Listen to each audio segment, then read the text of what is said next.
नमस्कार छात्रों, मेरा नाम है सर्वेश गौड़ और हमेशा की तरह आप सभी का मेरे यूट्यूब चैनल में बहुत बहुत स्वागत है।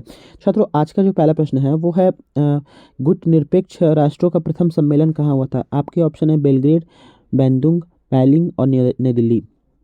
तो जहाँ तक मुझे पता है वो बेलग्रेड ही इसका उत्तर हो सकता है, तो बेलग्रेड पे लगाते हैं हम लोग। बिल्कुल सही जवाब है। देखिए, गुट निरपेक्ष राष्ट्रों के राष्ट्र अध्यक्षों शासन प्रमुखों का प्रथम सम्मेलन तत्कालीन यूगोस्लाविया, जिसको कि वर्तमान में सर्बिया की राजधानी बेलग्रेड में 1961 में हुआ था, जिसकी अध्यक्षता यूगोस्लाविया के तत्कालीन राष्ट्रपति जोसेफ बोज टीटो द्वारा की गई थी। सम्मेलन में भारत का प्रतिनिधित्व तत्कालीन प्रधानमंत्री पंडित जवाहरलाल नेहरू के द्वारा किया गया था। अगला प्रश्न है, चांद पर उतरने वाला दूसरा आदमी कौन था। Option A Yuri Gagarin, B Neil Armstrong, C Buzz Aldrin और डी जो है माइकल कॉलिंस। तो इसका जो सही जवाब है, नील आर्मस्ट्रांग तो पहले थे और दूसरा माइकल कॉलिंस हो सकते हैं। ऑप्शन नंबर डी गलत जवाब है। जो तीसरा ऑप्शन है बज एल्ड्रिन, यानी पहला जो अटेम्प्ट था वो नील आर्मस्ट्रांग का था और दूसरा जो था बज एल्ड्रिन का था। देखिए, बज एल्ड्रिन अमेरिकी मैकेनिकल इंजीनियर व अंतरिक्ष यात्री थे। वे अपोलो 11 विमान यात्रियों के सहयोगी थे। वे 20 जुलाई 1969 को चांद पर पैर रखने वाले बज एल्ड्रिन दूसरे व्यक्ति थे, जबकि पहले व्यक्ति जो थे वो नील आर्मस्ट्रांग थे। अगला प्रश्न है, 4 स्ट्रोक इंजन में एक चक्र जिसमें पूर्ण होता है। आपके ऑप्शन है क्रैंकशाफ्ट की एक परिक्रमा में, दूसरा है क्रैंकशाफ्ट की 2 परिक्रमाओं में, तीसरा क्रैंकशाफ्ट की 3 परिक्रमाओं में, चौथा उपयोग में से कोई नहीं। तो इसमें जो है कंफर्म नहीं है, हम अपने मन से पहला वाला लगाते हैं, जो कि ऑप्शन नंबर जो है सेकंड सही है। 4 स्ट्रोक इंजन में एक चक्र किसमें पूर्ण होता है, 2 परिक्रमाओं में होता है। देखिए, 4 स्ट्रोक इंजन में एक चक्र क्रैंकशाफ्ट की 2 परिक्रमाओं में पूर्ण होता है। अगला प्रश्न है, दूरस्थ स्थानों पर विद्युत चुंबकीय तरंगे भेजने वाला पहला वैज्ञानिक कौन है। James clerk Maxwell, Heinrich hertz, Thomas Alva Edison, John Logie Baird. मुझे सेकंड वाला लग रहा है, हाइनरिच हर्ट्ज।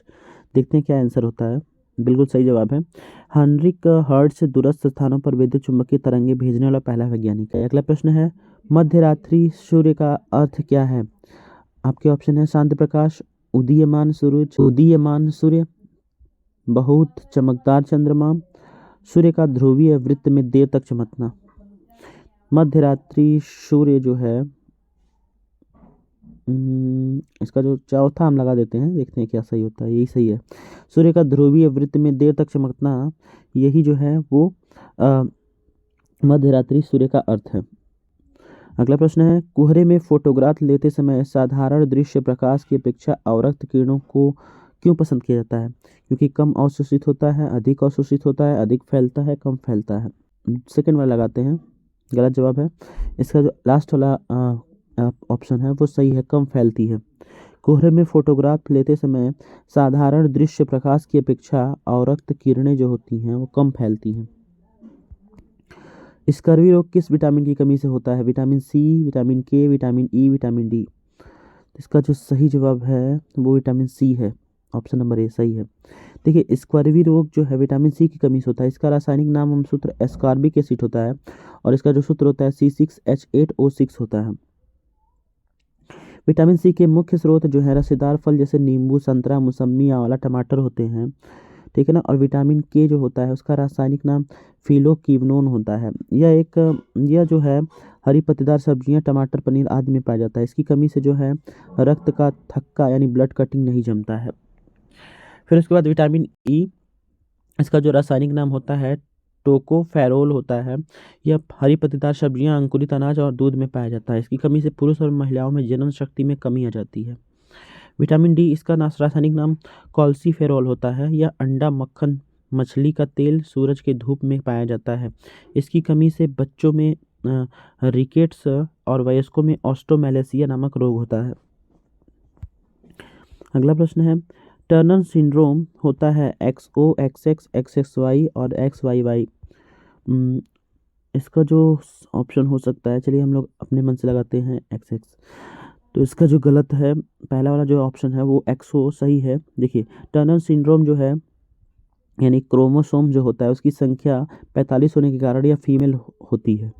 इनका शारीरिक विकास नहीं हो पाता है, इसमें स्तन ग्रंथि का अभाव होता है। इनकी आवाज़ मोटी होती है तथा जनन क्षमता नहीं होती है। किंटेल्टर सिंड्रोम, इसमें क्रोमोसोम की संख्या जो होती है 47 होती है और यह नर में होती है। इनके कुछ लक्षण फीमेल से मिलते जुलते हैं। इनमें स्तन ग्रंथि का विकास होता है, आवाज़ सुरीली होती है और जनन क्षमता का अभाव होता है। चलिए अगला प्रश्न हम लोग देखते हैं। अगला प्रश्न है, ओरिजिन ऑफ स्पीसीज नामक पुस्तक के लेखक कौन है? ओपेरिन, मेंडल, डार्विन और इनमें से कोई नहीं। तो मुझे लगता है तीसरा वाला क्वेश्चन ऑप्शन जो है सही हो सकता है। लगाते हैं, सही जवाब है बिल्कुल। देखिए, ओरिजिन ऑफ स्पीसीज पुस्तक के लेखक चार्ल्स डार्विन हैं।